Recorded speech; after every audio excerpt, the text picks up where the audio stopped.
How this all journey started, ये कहाँ से आपने शुरू किया? अभी तो सब जानते हैं कि शेयर बाजार में ब्रोकिंग कंपनी है, ट्रेडिंग आप करवा दी, ये सारी चीज़ें हैं, पर ये जर्नी शुरू कहाँ से हुई, कैसे शुरू हुई? इनिशियली तो मैं डायमंड में था, पापा का बिजनेस था, और 2000 लगभग 94 तक मैं डायमंड में ही था। अरशद मेहता का स्कैम खत्म हुआ और ये मार्केट में मैं एंटर हूँ। उसके बाद आया आप? उसके बाद आया। तो ये मैं कभी उसका एक्सपीरियंस नहीं किया। तो उसके बाद आया तो किसी ने नहीं बोला कि अभी तो इतना झटका लगा, अभी कहाँ इसमें घुस रहा है?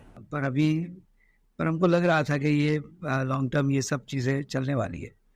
तो शुरू में एंटर हुए, जब एंटर हुए तभी पता नहीं था क्या करना है, कैसे करना है, क्यों करना है, पर धीरे धीरे चीज़ें समझ में आ गई। फिर 2001 में हमने ये हमारी ब्रोकिंग कंपनी हमने रजिस्टर्ड की, और 2003-04 में हमारा स्टार्ट हुआ। तो आज 20-21 साल से जैन ब्रोकिंग का अस्तित्व है। सो जैसे मैंने पूछा, जब कोई बड़ा झटका आता है उसके बाद उस फील्ड में घुसना होता है तो पेनफुल रहता है, या ज़्यादा लोग बोलते हैं इसमें मत घुस, तो उस टाइम पे कभी वैसा कोई स्ट्रगल नहीं आया, कह रहे अभी तो ये सब हुआ है, पंगा हुआ है, कहाँ इस धंधे में घुस रहा है? नहीं नहीं, ये चैलेंज तो कभी मुझे नहीं आया, शुरू में तो एटलीस्ट नहीं आया। पर उस टाइम हम कॉशियस बहुत थे, तो चीज़ें क्योंकि आगे ये इवेंट हो चुकी थी, तो सभी लोगों को ये डर भी था कि भाई ये कैसा रहेगा, कैसा, तो इतना इजी नहीं था उस टाइम, कुछ भी नया काम करना इतना इजी नहीं था। पर लकीली कोई फैमिली से या किसी ने ये ना नहीं बोला क्या, ये अच्छी बात है। हाँ, तो ये एक अच्छा ये रहा। नहीं तो कुछ सेट पे गया हो उसके बाद वो रहता है कि इसमें कहाँ घुस रहा है। क्या था कि मैं शुरू से ही ये फाइनेंस ये सब चीज़ें कैलकुलेशन मुझे पसंद था। तो मैं जब स्कूल में था तभी मेरे 4-5 बैंक में अकाउंट्स थे, ओ, स्कूल में तो 4-5 बैंक अकाउंट थे? क्योंकि तभी से मुझे ये सब चीज़ें सेविंग्स और कैलकुलेशन मैथ्स, तो ये सब चीज़ें पसंद था। तो मैं जब 10th स्टैंडर्ड में था तभी मैंने पहला आईपीओ भरा था मेरे फैमिली से। 10th स्टैंडर्ड में आईपीओ भर दिया? सो ये सारी चीजें आई कहाँ से दिमाग में? एक तो चलो बैंक अकाउंट तो स्कूल और में आ जाता है, ये आईपीओ भरना या ये कुछ सेविंग और करना, ये सब चीजें कहाँ से आई? उस टाइम क्या था कि मम्मी की शादी हुई थी 1960 में। उस टाइम मेरे मामा ने मम्मी को शेयर्स दिए हुए थे। ओके, शेयर्स दिए हुए थे, सो मामा शेयर और उस टाइम वो शेयर्स का करते थे, तो उन्होंने शेयर दिए थे। तो मैं ऑलवेज मम्मी को पूछता था कि ये सब क्या है, तो कि ये शेयर से मामा ने दिए हैं, पर मम्मी को भी पता नहीं था कि ये है क्या। तो दिमाग में ये था ये सब है क्या। फिर कोई कजिन्स को पूछा, किसी को पूछा, तो कुछ क्लैरिटी आया कि ये सब चीज़ें हैं, इक्विटी ऐसे इंडेक्स चलता है, ऐसा चलता है। तो फिर धीरे धीरे वो फिर मैं जो जहाँ पे रहता था वहाँ पे बिल्डिंग में 1-2 इन्वेस्टर्स थे, तो उनके वो एनुअल रिपोर्ट्स बहुत आते थे, तो मुझे क्वेश्चंस आता था कि ये सब चीज़ें हैं क्या। और उनसे आप पूछते तो वो आपको सपोर्ट तो करते? धीरे धीरे ये, और फिर शुरू में तो एज ए ट्रेडर ही एंटर हुए। बराबर। फिर आफ्टर धीरे धीरे समझ में आया तो कि ये खाली ट्रेडिंग करने का चीज़ नहीं है, यहाँ पे आप ब्रोकिंग भी कर सकते हो। ठीक। तो स्लोली हम ब्रोकिंग में आए। मैं ऐसे चार्टर्ड अकाउंट हूँ, लेकिन शेयर बाजार में उतना कुछ जानता नहीं हूँ, तो कुछ क्वेश्चन ऐसे हो सकते हैं बहुत एकदम वो लेम से लगे, बट मुझे जो आएगा मैं वैसे पूछूंगा।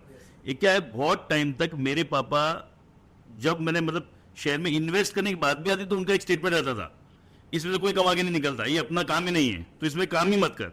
मतलब ऐसे इन माई अर्ली 30s तब तक ये था कि मैं 10 बार बोला होगा, कभी मुझे परमिशन नहीं मिली। तो इस बारे में आपका क्या कहना है? देखो, स्टॉक मार्केट में एक चीज़ क्लियर है कि इसमें पैसा कमाना इतना इजी नहीं है जितना इजीली अभी लग रहा है। अभी आप 3-4 साल का डेटा देखोगे, 2-3 साल, तो एवरीवन अर्निंग, क्योंकि बहुत क्रेजी मार्केट इंडिया का ग्रो हो रहा है, पर ऐसा पास्ट में हुआ नहीं था।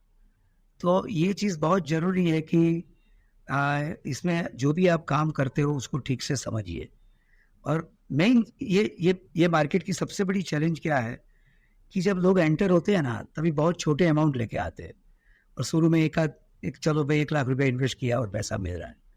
फिर उसका कॉन्फिडेंट बहुत बढ़ता है, फिर उसको लगता है कि नहीं नहीं ये तो बहुत अच्छी चीज़ है, ये करनी चाहिए। फिर वो 25 लाख रुपए लाता है। फिर उसको लगता है, फिर पापा को बोलते हैं कि पापा आपने पूरी लाइफ फोकट का टाइम बिगाड़ा, आपको यही करना चाहिए। तो एक काम करते हैं, गाँव का मकान बेच देते हैं और ये इन्वेस्ट करते हैं। ऐसे करके वो बंदा फिर लास्ट में ऐसे करते हैं कि भाई बैंकिंग से कहाँ से पैसा मिलता है, कोई ब्रोकर फाइनेंस करता है, क्या करता है, पूरा पैसा लाओ। और जब वो पूरा पैसा लेके जब मार्केट में आते हैं ना, फिर स्टॉक मार्केट अपना कलर दिखाता है। तो ये वजह से तो ये बहुत ज़रूरी है कि जो भी बंदे इन्वेस्ट करते हैं, इसमें एक चीज़ बहुत क्लियर है कि ये पैसा खुद का होना चाहिए। अगर आप पैसा ब्याज पे लेके काम करते हो तो मैं तो बहुत ही क्लियर हूँ कि स्टॉक मार्केट में इन्वेस्ट नहीं करना चाहिए। आज का डेटा अलग है कि आज आप फंडिंग पे लाओगे तो भी कमाओगे, पर हाँ, अभी मार्केट 2-3 साल के मार्केट पर अलग life चल रहा है, long ये नहीं पर चलता। हमेशा ये चलने वाला नहीं है। लाइफ लॉन्ग ये। और अपने अपने पेरेंट्स जो बात करते हैं वो क्या थे कि भाई ऐसा कभी भी ब्याज पे नहीं लाइए। उसका मेन वजह यही होता है कि उससे लिवरेज का कोई ठिकाना नहीं। क्योंकि देखो खुद का पैसा का एक लिमिट होता है कि आप इतना ही पैसा इन्वेस्ट करोगे। फाइनेंस में क्या है कि आप 15 लोगों से पैसा ले सकते हो, तो रिस्क बहुत बड़ा है। क्योंकि आप अगर 100 रुपया बाहर से लाके इन्वेस्ट करते हो और आपका खुद का 30 रुपया ही है, तो मार्केट अगर 30% टूट गया तो आपकी कैपिटल जीरो हो जाएगी। पर अगर आपने 30 रुपया खुद का इन्वेस्ट किया है तो मेरा सिर्फ मेरा पैसा ही 30% गया। टूटा तो आपका 9 रुपया ही जाएगा। तो एटलीस्ट तो आपके पास 21 रुपया बचेगा, जो एक दिन वापिस आपको वो 30 रुपये का माल 60 हो जाएगा। तो जब लिवरेज पे आप आते हो ना, फिर डर लगता है, फिर आपको स्ट्रेस लगता है, फिर आपको रात को कोई और सोच आती है और सुबह पोजीशन काट लेते हो या डिलीवरी बेच देते हो।